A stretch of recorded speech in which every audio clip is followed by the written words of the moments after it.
হ্যাঁ, এটি guava, red diamond guava. তো আপনি যে কোনো গুয়াভার গাছ যদি করেন, মানে পেয়ারা গাছ করেন, তাহলে তার কতগুলো বিষয় জেনে নিতে হবে। বেশিরভাগই আমরা দেখেছি যে পেয়ারা গাছে ডাল থেকে কলম করা হয়, ডালের ওপরে গুটি কলম করে চারাটি করা হয়। রেড ডায়মন্ড গুয়াভার ক্ষেত্রে কিন্তু একটু আলাদা। এখানে একটি কলম দেওয়া আছে, কলমের নিচে যে অর্ডিনারি পেয়ারার গাছটি বেরিয়েছে সেটা কিন্তু সুন্দর করে ভেঙে আপনাকে ফেলে দিতে হবে, কারণ নিচের গাছটি আলাদা ধরনের পেয়ারা, উপরের গাছটি আলাদা ধরনের পেয়ারা। তাহলে আপনি রেড ডায়মন্ড গুয়াভা করতে গেলে উপরের গাছটিই রাখবেন। তো পেয়ারার মধ্যে পোকা হচ্ছে, পেয়ারা পোকা হচ্ছে কেন সেটা আপনাকে আগে জানতে হবে। তো পেয়ারা গাছে যখন বুড়ো ডালের ওপরে আপনার ফলগুলো আসে, সেক্ষেত্রে কিন্তু পোকাটা অবশ্যই আসে। মাঝে মধ্যে টবের ক্ষেত্রে একটু দানা ওষুধ দিয়ে রাখবেন, ফল থাকা অবস্থাতে কিন্তু নয়। যখন গাছে আপনার ফুল টুল আসছে সে মতো অবস্থাতে কিন্তু আপনি একটু দানা ওষুধ দিতে পারেন।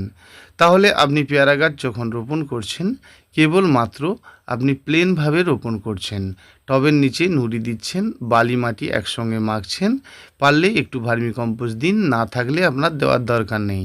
কেবলমাত্র অর্ধেকটা বালি অর্ধেক মাটি একসঙ্গে মেখে গাছটি রোপণ করবেন। তাহলে এই যে বাঁধনটা আছে এটা আমরা কখন খুলে দেব? এই বাঁধনটা কিন্তু 1 মাস পরে খুলে দেব। এবারে ধরুন পেয়ারা গাছে অতিরিক্ত পরিমাণে ফল কোথায় আসে? না, পেয়ারার বুড়ো অংশের পর কিছুটা কচি নরম ডগা আসলে তবেই কিন্তু ফুল আসে।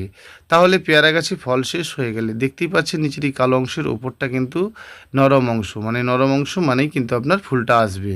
তাহলে আমরা যখন গাছের বেশি পরিমাণে পেয়ারা নেব আর কি, তাহলে কিন্তু গাছের প্রথমত পেয়ারা হয়ে যাওয়ার পর ডগাটি পিঞ্চ করে দেব, মানে একটুখানি করে কেটে দেব। ধরুন তা 5টা 6টা পাতা নিয়ে আমরা কিছুটা ডগা কেটে দেব। কখন কাটবো? ফলটি হয়ে যাওয়ার পর। তারপরে কিন্তু আমরা ডালটাকে আস্তে করে বাঁকিয়ে আবার একটু দড়ি বেঁধে দেব।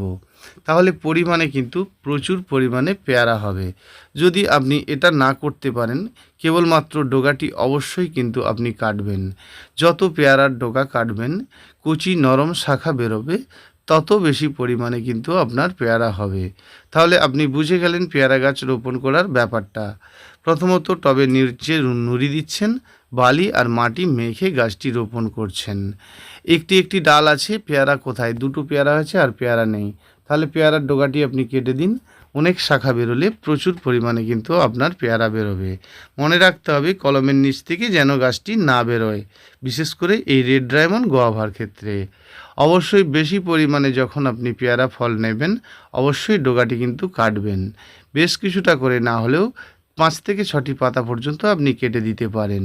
তাহলে জানবেন বাকি যে নিচের পাতাগুলো রয়েছে প্রচুর পরিমাণে কিন্তু আবার নতুন শাখা বেরোবে এবং পেয়ারা অতিরিক্তভাবে আপনার হতে থাকবে। পেয়ারার মধ্যে পোকা আসছে না, মাঝে মধ্যে কিন্তু আপনি দানা ওষুধ দিচ্ছেন, অবশ্যই শীতে খাবার দিচ্ছেন না। এভাবেই গাছ করতে থাকুন। মাটিতে যদি গাছ রোপণ করতে চান, তাহলে একটা বস্তা বালি মাটির সঙ্গে ভালো করে মেখে নিন।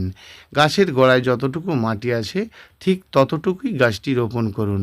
প্রচুর পরিমাণে ফল পেতে হলে কিন্তু অবশ্যই আপনি এটি করবেন। অনেক ক্ষেত্রে দেখা গেছে যে পেয়ারার মধ্যে একটি আঁকবাঁক রয়েছে। অবশ্যই আপনি ফাঙ্গিসাইড ওষুধ সাপ